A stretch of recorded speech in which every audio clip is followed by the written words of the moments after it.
Kompas Petang, Saudara. Polda Metro Jaya mengungkap materi konsultasi yang dilakukan Komandan Satuan Siber TNI pada Senin kemarin atas dugaan tindak pidana yang dilakukan founder Malaka Project Ferry Irwandi. Wakil Direktur Siber Polda Metro Jaya AKBP Fian Yunus menjelaskan dugaan tindak pidana yang dikonsultasikan pihak TNI adalah dugaan pencemaran nama baik terhadap institusi yang dilakukan Ferry Irwandi. Lebih lanjut, Fian menjelaskan pihaknya telah menyampaikan kepada otoritas TNI soal putusan Mahkamah Konstitusi yang melarang institusi untuk melaporkan dugaan pencemaran nama baik. Sehingga mengutip putusan MK itu, maka laporan harus dibuat atas nama pribadi.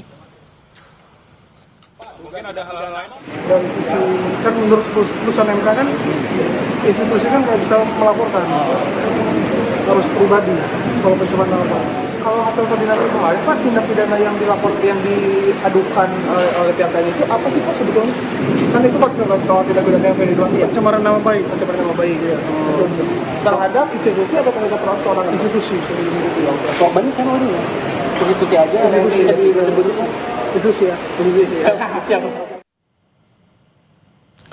Sebelumnya pada Senin sore, Mabes TNI melaporkan temuan dugaan tindak pidana yang dilakukan founder Malaka Project sekaligus pemengaruh atau influencer Ferry Irwandi ke Mapolda Metro Jaya Jakarta Selatan.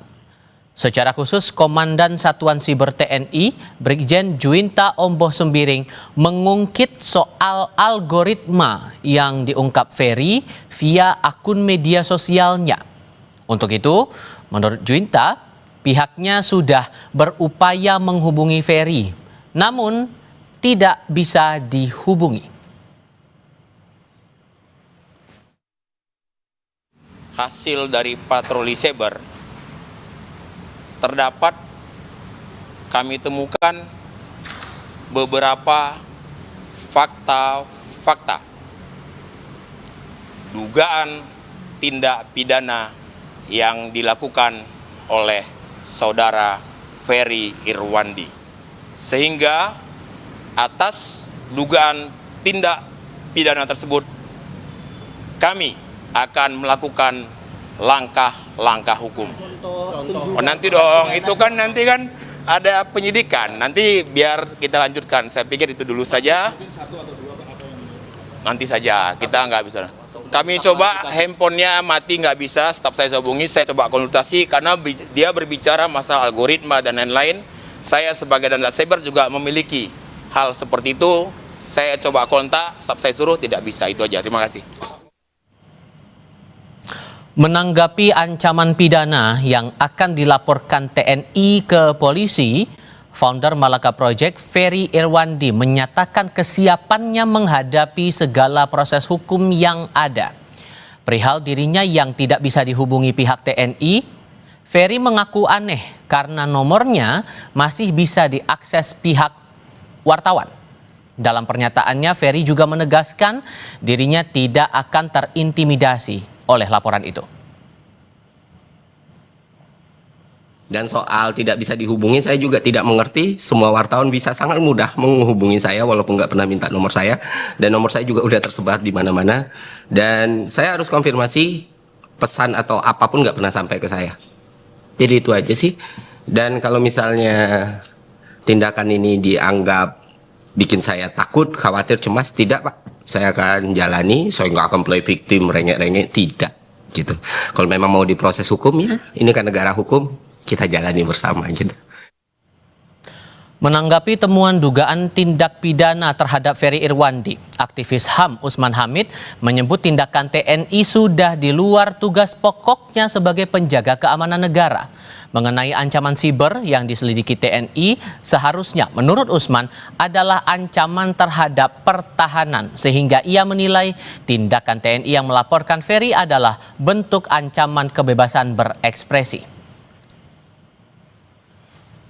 Saya kira tindakan itu adalah tindakan yang tidak sepatutnya dilakukan karena berada di luar tugas pokok dan fungsi dari TNI.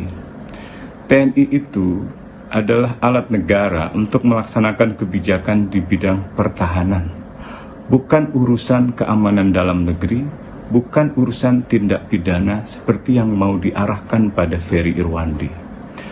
Kalaupun kita mau berbicara tentang ancaman cyber, seperti yang dimaksud oleh Komandan Satgas Cyber Mabes TNI, maka ancaman cyber yang dimaksud adalah ancaman cyber pertahanan atau cyber defense, bukan ancaman cyber segala ancaman. Kalau begini caranya, ini namanya ancaman terhadap kebebasan berekspresi.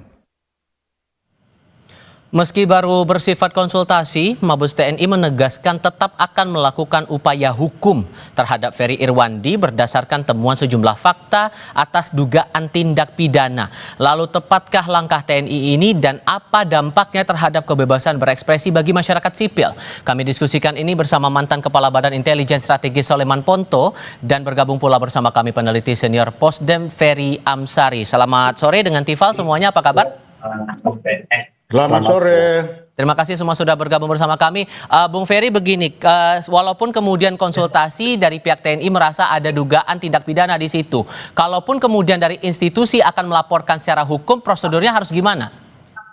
Ya, pertama aneh juga ya, kepolisian merasa terancam dengan apa yang disampaikan oleh Ferry Irwandi.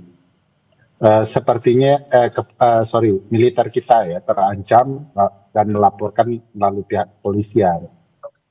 Menurut saya memang TNI juga perlu membaca Undang-Undang Dasar ya, bahwa warga negara Indonesia itu dijamin haknya untuk berpendapat. Nah, kalau pendapat saja kemudian dianggap sebagai kriminal, itu kan juga aneh. Apalagi perlu dipahami bahwa Ferry Irwandi itu kan menyebarkan informasi. Penyebaran informasi seperti itu dilindungi di pasal 28F Undang-Undang Dasar 1945 bahwa setiap orang berhak memperoleh informasi, menyebarluaskan informasi itu dalam berbagai media yang mereka miliki. Itu kata Undang-Undang Dasar. Apalagi saya sepakat dengan pernyataan Bang Usman Hamid tadi bahwa tugas pokok TNI ada di pasal 30 Undang-Undang Dasar 1945, yaitu dalam ruang pertahanan negara. Nah, ruang kemudian sipil itu sama sekali tidak boleh disentuh oleh militer. Militer tidak boleh kemudian dalam konteks kemerdekaan berpendapat warga negara melaporkan warga negara itu kepada kepolisian untuk kemudian dijadikan kriminalisasi. Bagi saya ini kriminalisasi terhadap warga negara, bukan urusan TNI untuk sektor keamanan ya. Urusan TNI itu sektor pertahanan. Nah, Pak Soleman juga ada pernyataan dari Bung Usman bahwa ini sudah di luar dari tupoksinya TNI soal urusan pertahanan dan keamanan negara. Kalau menurut Anda? Oke, begini. Saya pertama dulu sepakat dengan Pak Ferry Amsari bahwa untuk menyatakan pendapat itu adalah hak segala bangsa, hak segala orang. Ya. Namun pertanyaannya pendapat yang bagaimana yang boleh disampaikan? Kalau pendapat ini dapat mengakibatkan bercerai-berainya bangsa ini, apakah iya boleh? Yang pertama, kalau pendapat itu mengandung fitnah, apakah itu boleh? Nah, kan itu pertanyaannya. Nah, TNI sekarang ini yang dia sampaikan itu karena merasa difitnah. Dengan apa? Ini saya baca. Karena kebetulan saya juga mencatat beberapa pernyataan dari Ferry ini. Yang pertama ya, tanggal 28 Agustus Instagram. Yang ditulis Ferry itu apa? Panjang sejarah, darurat militer selalu hadir dengan janji menstabilkan keadaan. Tapi faktanya kebebasan sipil dibatasi, oposisi ditindas, media disensor. Tanggal 28. Tanggal 29. Benar itu. Bentar, tanggal 29. 2005 ditulis lagi. Jangan sampai negara ini jatuh pada darurat militer. Kalau sampai terjadi, kebebasan sipil akan hilang dan kekuasaan penuh ada di tangan mereka yang memegang senjata. Tanggal 31, update terkini. Darurat militer hari ini Oke. bisa kita cegah. Terima kasih kerja keras dan kerjasama. Baik. Tanggal Oke. sebentar lagi, satu lagi. Tanggal 5 September, Instagram, darurat militer hari ini bisa kita cegah. Terima kasih atas kerjasama. Baik. Pertanyaan saya, apakah ada kerja darurat militer? Oke. Nah, Oke. itu Ya, masalahnya. pertanyaan saya juga yang disampaikan Ferry itu fakta sejarah, kebenaran opini, kebenaran pendapat. Di mananya pernyataan Ferry itu menyebabkan pecah belah negara ini? Nah, Sektor darurat- mana yang disebut pelanggaran pertahanan itu? Loh, kan tidak Nah, ini bisa. kan pernyataan-pernyataan konyol. Misalnya pernyataan Ferry bahwa darurat militer itu akan menyebabkan militer akan lebih dominan dan itu sangat berbahaya. Itu benar. Kajian konstitusi mengatakan itu benar, gitu ya. Militer itu bahkan tidak boleh bersentuhan dengan ruang sipil. Urus kalau ada serangan dari luar ke dalam. Kalau kemudian soal kedudukan sipil, kedaulatan sipil, nggak boleh militer ikut campur. Kalau nggak kacau negara ini. Jadi pernyataan-pernyataan Ferry itu benar, fakta semua itu. Secara keilmuan maupun secara kesejarahan. Oke. Bentar, Pak. Bukan itu kan pendahuluannya.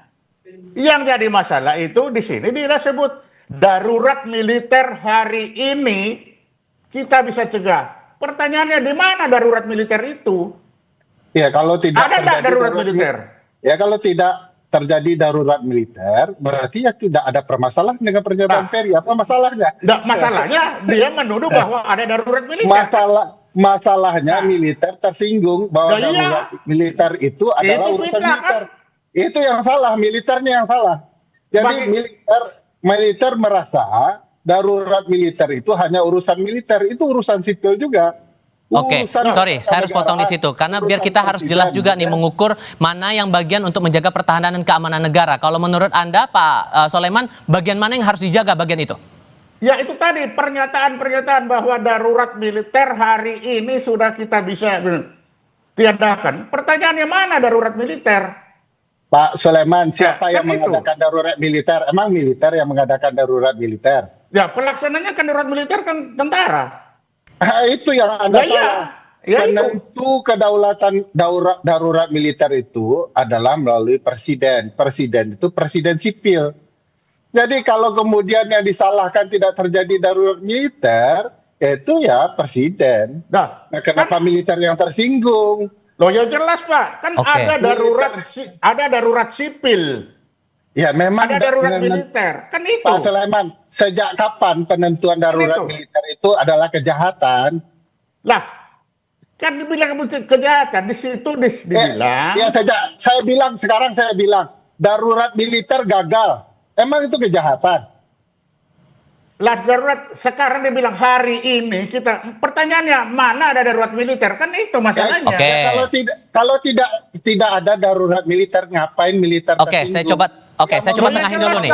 Karena begini. Militer ini bukan Oke. militer. Ya itu kan menuduh militer. Oke, gini, Pak Soleman, karena kan dugaannya kan dugaan pencemaran nama baik, tapi ini- pada akhirnya kan menjaga. nama baik. Oke, sorry Pak Soleman begini. Pencemaran nama baik siapa Pak Sulaiman? Ya, tentara Bapak lah. salah tuh. Baik.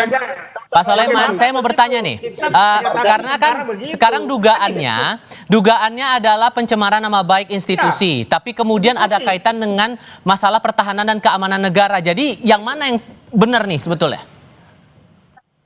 Bagi saya itu tadi bilang bahwa tentara itu karena disebut bahwa itu seakan-akan ada di situ.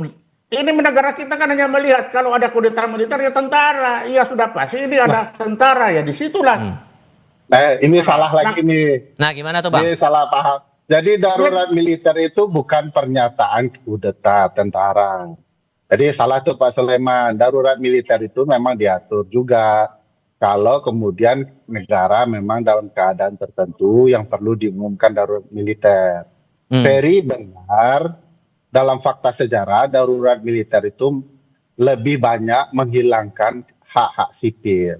Pernyataan bahwa sekarang berhasil mencegah darurat militer itu biasa saja. Oke.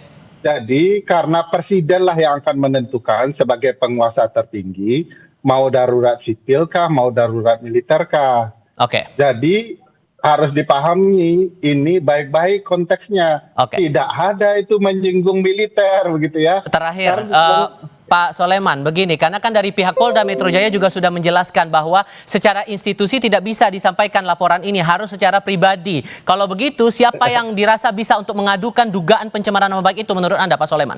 Ya silakan aja tanya, kan Polda lebih tahu masalah hukumnya. Kan Ya. di situ. Kan sekarang tentara itu hanya membawa ke Polda ini ada begini. Bagi kami itu adalah pencemaran nama baik. Ya silakan bagi Polda seperti apa urusannya dia. Bung Ferry Tapi- gimana Bung Ferry? Tapi ini Ya. untuk diketahui, bagi tentara itu adalah pencemaran nama baik. Kalau dianggap tidak ya terserah. Oke, Bung Ferry. Bahkan kita juga Singkat saja Bung Ferry, terakhir. Kan begitu. Delik pencemaran nama baik itu delik terhadap orang. Nggak mungkin juga nama baik itu nama baik institusi itu nggak ada. Emang Baik. institusi merasa terhina, lalu institusi menjelaskan di depan pengadilan kami institusi militer merasa terhina, nggak ada. Institusi itu bukan manusia. Oke. Jadi jangan dibawa ke perasaan, itu salah betul di dalam konsep pemidanaan. Oke, Bung Ferry, Pak Soleman Ponto, terima kasih banyak sudah berbagi pandangan bersama kami. Selamat sore semuanya. Ya.